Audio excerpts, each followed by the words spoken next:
పూర్వం ధర్మపాలుడు అనే ఒక వ్యాపారి ఉండేవాడు. అతను ధనవంతుడే అయినప్పటికీ స్వభావరీత్యా చాలా పిసినారి మరియు మానవత్వం లేనివాడు. ఇతరులకు సహాయం చేయడం, దానధర్మాలు చేయడం అంటే అతనికి ఏమాత్రం ఇష్టముండేది కాదు. డబ్బు సంపాదించడమే తన జీవిత పరమావధిగా జీవించేవాడు.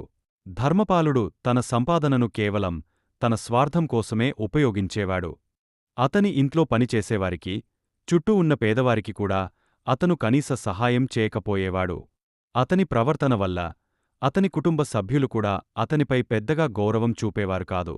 అంతా ఉన్నా ధర్మపాలుడి మనస్సులో మాత్రం శాంతి ఉండేది కాదు. ఎప్పుడూ దేనికో ఒకదానికి భయపడుతూ, ఆందోళన చెందుతూ ఉండేవాడు. ఒకసారి మార్గశిర మాసం శుద్ధ ఏకాదశి వచ్చింది. ఆ రోజున నగరంలోని దేవాలయాలన్నీ భక్తులతో కిటకిటలాడుతున్నాయి. ప్రజలు ఉపవాసాలుండి శ్రీ మహావిష్ణువును దర్శించుకోవడానికి వైకుంఠద్వారం గుండా వెళ్తున్నారు. ఆ వైకుంఠద్వారం దర్శనం వల్ల జన్మజన్మల పాపాలు తొలగి మోక్షం లభిస్తుందని నమ్మకం. ధర్మపాలుడు వ్యాపార నిమిత్తం దేవాలయం పక్కనుండి వెళ్తున్నప్పుడు జనాల సందడిని చూసి ఆగే, ఈ జనాలు అంతా దేనికోసం ఇంత కష్టపడుతున్నారు?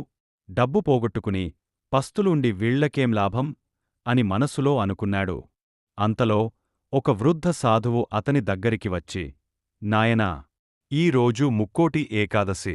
ఈ ఒక్కరోజు ఉపవాసముండి వైకుంఠద్వారం దర్శనం చేసుకుంటే 3 కోట్ల ఏకాదశులు చేసినంత పుణ్యం లభిస్తుంది.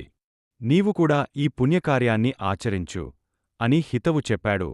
ధర్మపాలుడు మొదట్లో ఆ సాధువు మాటలు పెడచెవిన పెట్టాడు. కాని ఆ రోజు రాత్రి ఏదో తెలియని భయం అతనిని వెంటాడింది. అంతకుముందు ఎప్పుడూ లేని ఒక అలజడి మనసులో మొదలైంది. ఒక రకంగా తన పాత జీవితం పట్ల అతనికి పశ్చాత్తాపం కలిగింది. మరుసటి రోజు ఉదయం ఆ సాధువు చెప్పిన మాటలు గుర్తుకు వచ్చి, తను చేసిన పాపాలకు ప్రాయశ్చిత్తం చేసుకునే ఉద్దేశంతో బలవంతంగా ఉపవాసముండాలని నిర్ణయించుకున్నాడు. ఆ రోజంతా నిష్ఠగా ఉపవాసముండి ఎటువంటి ఆహారం ముట్టుకోకుండా కేవలం విష్ణు సహస్రనామం చదువుతూ రాత్రంతా జాగరణ చేశాడు. ఉదయాన్నే దేవాలయానికి వెళ్లి వైకుంఠ ద్వారం గుండా స్వామి దర్శనం చేసుకున్నాడు. ముక్కోటి ఏకాదశి వ్రతం పూర్తిచేసి ఇంటికి తిరిగి వచ్చేసరికి ధర్మపాలుడి మనసులో ఒక అద్భుతమైన మార్పు వచ్చింది. అతనిలో అప్పటివరకు ఉన్న లోభం, స్వార్థం మాయమైపోయాయి. మనస్సు చాలా శాంతంగా, ప్రశాంతంగా మారింది. ఇతరుల కష్టాలను చూసి చలించిపోయే దయాగుణం వచ్చింది.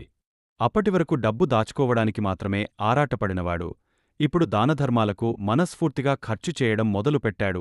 తన ఆస్తులలో కొంత భాగాన్ని పేదవారికి, ఇళ్లు కట్టించడానికి, అన్నదానాలు చేయడానికి ఉపయోగించాడు. ముక్కోటి ఏకాదశి వ్రత ప్రభావం వల్ల ధర్మపాలుడి జీవితం పూర్తిగా మారిపోయింది. అతను కేవలం ధనవంతుడిగానే కాక దయాగుణమున్న మంచి మనిషిగా పేరు తెచ్చుకున్నాడు.